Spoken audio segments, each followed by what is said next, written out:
Bayangkan dunia tanpa internet, tanpa media sosial, dan tanpa streaming. Sulit bukan?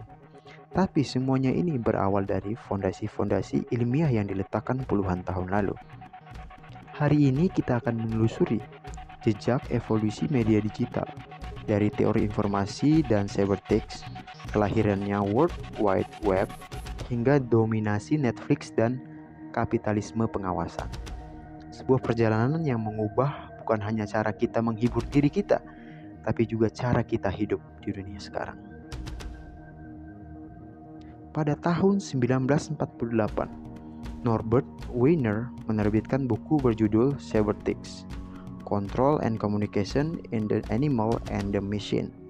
Ia memandang sistem komunikasi sebagai suatu yang bisa diotonomisasi. Konsep ini menjadi fondasi kecerdasan buatan, robotik, dan tentu saja komunikasi digital. Wiener percaya informasi memiliki nilai seperti energi dan bisa dikontrol.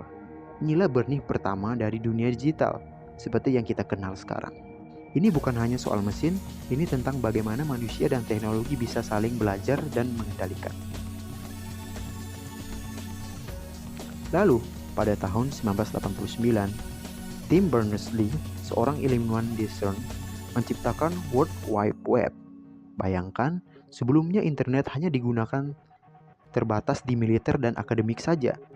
Tapi Berners-Lee menciptakan cara untuk membuat dan mengakses halaman informasi melalui protokol HTTP dan HTML. Ia membuka internet untuk publik. Inilah awal era informasi terbuka, di mana siapapun, dari manapun, bisa mencari berbagai data atau informasi. Inovasi ini mengubah internet dari alat teknis menjadi platform sosial dan ekonomi global. Pada 1996, sosiolog Manuel Castells menerbitkan The Rise of the Network Society.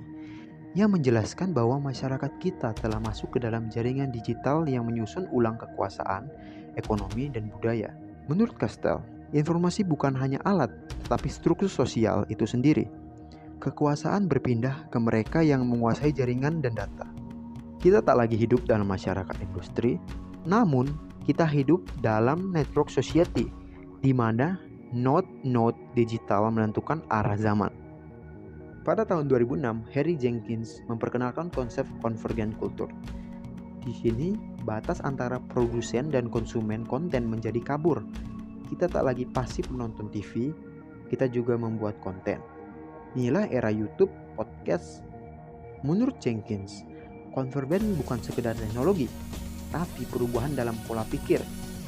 Penonton adalah kreator, pengguna adalah penyebar pesan. Tahun 2007, Netflix meluncurkan fitur Watch Now, layanan streaming video pertama mereka. Reed Hastings melihat masa depan hiburan. Konten harus bisa diakses kapan saja, di mana saja. Ini mengguncang industri film, televisi, bahkan budaya bioskop. Netflix tak hanya mengubah cara menonton, tetapi juga cara membuat konten. Mereka mendanai produksi sendiri, dari House of Cards hingga Stranger Things. Hiburan kini ada di kantong kita dan terus berjalan tanpa henti. Kita harus hidup dalam era on-demand culture. Namun, tidak semua perubahan membawa harapan.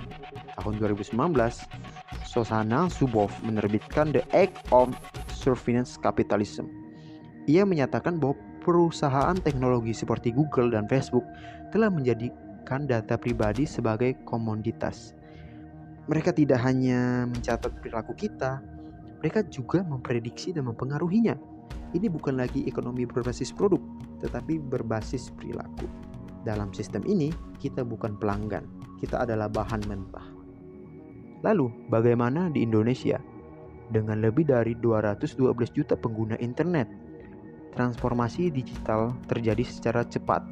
Namun kesenjangan digital masih ada antara kota dan desa, tua dan muda, terdidik dan rentan. Ada orang yang mudah memperoleh informasi dan ada juga orang yang tidak dapat mengakses informasi itu.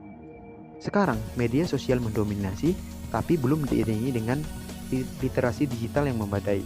Di sisi lain, ada juga peluang besar seperti UMKM digital, pendidikan daring, dan bahkan sampai kampanye politik bisa terjadi secara online. Jadi, evolusi media digital adalah kisah tentang potensi dan risiko. Kita punya banyak akses ke informasi yang luas, kemampuan berbagai yang cepat, dan hiburan yang terbatas. Tapi kita juga hidup di bawah bayang-bayang algoritma dan pengawasan. Tugas kita bukan hanya menjadi pengguna, tetapi warga digital yang sadar, kritis, dan berbudaya. Masa depan media digital akan ditentukan bukan hanya oleh teknologinya saja, tetapi oleh pilihan-pilihan kita hari ini. Thank you for watching.